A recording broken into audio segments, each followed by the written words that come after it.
ఓం సాయిరామ్. శ్రీ మాతృ సాయి సాయి సమర్థుని నిత్య పారాయణ గ్రంథం. లక్ష్మీచందు. శాంతాక్రూజ్లో ఉండే లక్ష్మీచందుకు ఒకసారి అతను ఏ ధ్యానంలో లేకుండానే ఒక వృద్ధుడైన మహాత్ముడు సాధువుల భక్త బృందం మధ్య నిలబడి కనిపించగా లక్ష్మీచందు కలలో నమస్కారం చేశాడు. కొన్ని రోజుల తర్వాత తన స్నేహితుడైన దత్తాత్రేయ మంజునాథ్ ఇంట్లో దాసగను హరికథను వినడానికి వెళ్ళాడు. దాసగను హరికథ చెప్పేటప్పుడు బాబా ఫోటోను సభలో పెడుతుంటాడు. అక్కడ బాబా ఫోటోను చూడగానే లక్ష్మీచందు తన కలలో చూసిన మహాత్ముడు బాబానే అని గ్రహించాడు. అంతేకాక బాబా ఫోటో చూసిన సంతోషము, అప్పుడు దాసగను చెప్పే తుకారాము కథ, ఇవన్నీ లక్ష్మీచందు మనసులో నాటుకొని ఎప్పుడెప్పుడు బాబాను చూడాలా అని తహతహలాడాడు. మనసులో ఈ ఆలోచన తప్ప ఇంకేమీ లేదు.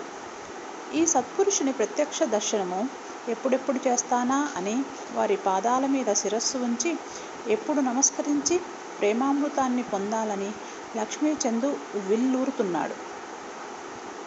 అదే రోజు రాత్రి 8 గంటలకు అతని స్నేహితుడు శంకర్రావు వచ్చి షిరిడి వెళ్ళి బాబా దర్శనం చేసుకోవాలనుకుంటున్నానని, లక్ష్మీచందు కూడా వస్తాడేమోనని అడిగాడు.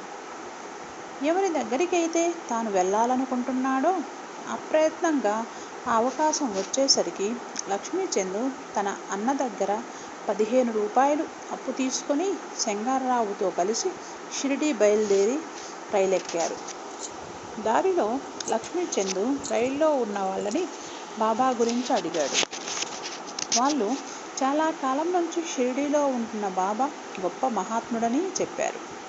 శంకర్రావు, లక్ష్మీచందు మంచి భజన చేశారు. బాబా సంగతులు విని సంతోషించారు. కోపర్గాంలో బాబా కోసం మంచి జామ పళ్ళు కొనాలనుకున్నారు.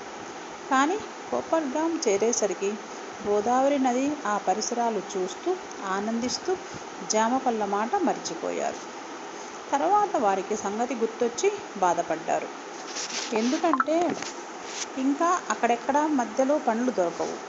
అయితే దూరం నుంచి ఒక ముసలామె జామపళ్ళ గంపతో వాళ్ల టాంగా దగ్గరకు పరిగెత్తుకు రావడం కనిపించింది. టాంగా నాపి ఏరి కొన్ని పళ్ళను మాత్రమే తీసుకున్నారు. అప్పుడు ఆ ముసలామె మిగతా పళ్ళను కూడా తన తరపున బాబాకు సమర్పించమని కోరింది. అది విన్న లక్ష్మీచందు ముసలామెకు బాబా మీద ఉన్న భక్తికి ఆశ్చర్యపోయాడు. ఎందుకంటే వాళ్ళు పళ్ళు ఏరి కోరి కొంటే ఆమె పళ్ళమ్ముకునేదైనప్పటికీ మొత్తం పళ్ళను బాబా కోసం సమర్పించింది.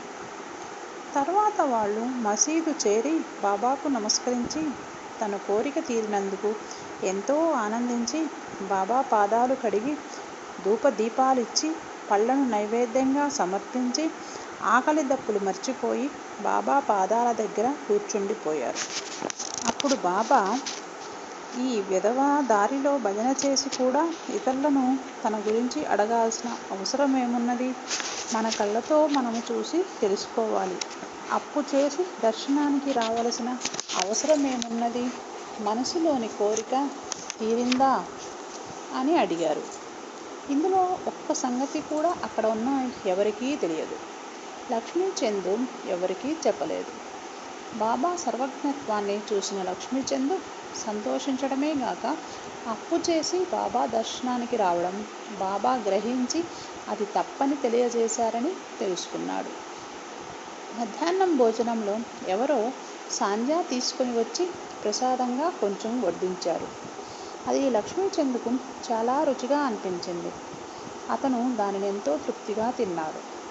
మర్నాడు భోజన సమయంలో సాంజా గుర్తుకు వచ్చి తినాలనిపించింది. కానీ ఎవరూ సాంజా తీసుకురాలేదు. అతని మనస్సు గ్రహించిన బాబా మర్నాడు అతని కోరికని ఎలా తీర్చాడో చూడండి. మర్నాడు జోగు వచ్చి బాబాను నైవేద్యానికి ఏం తెమ్మంటారని అడగగానే బాబా త్వరగా వెళ్ళి అందరికీ సరిపోయేలా సాంజా తెమ్మని చెప్పారు. మిగిలిన భక్తులలో కూడా బాబా, ఇవాళ సాంజా తీసుకురండి, అందరము తృప్తిగా తిందాం అనగానే భక్తులు 2 కుండల నిండా సాంజా తెచ్చారు. లక్ష్మీచంద్కు చాలా ఆకలిగా ఉంది. వీపులో నొప్పిగా కూడా ఉంది. అందుకే అతను స్థిమితంగా ఉండలేకుండా ఉన్నాడు.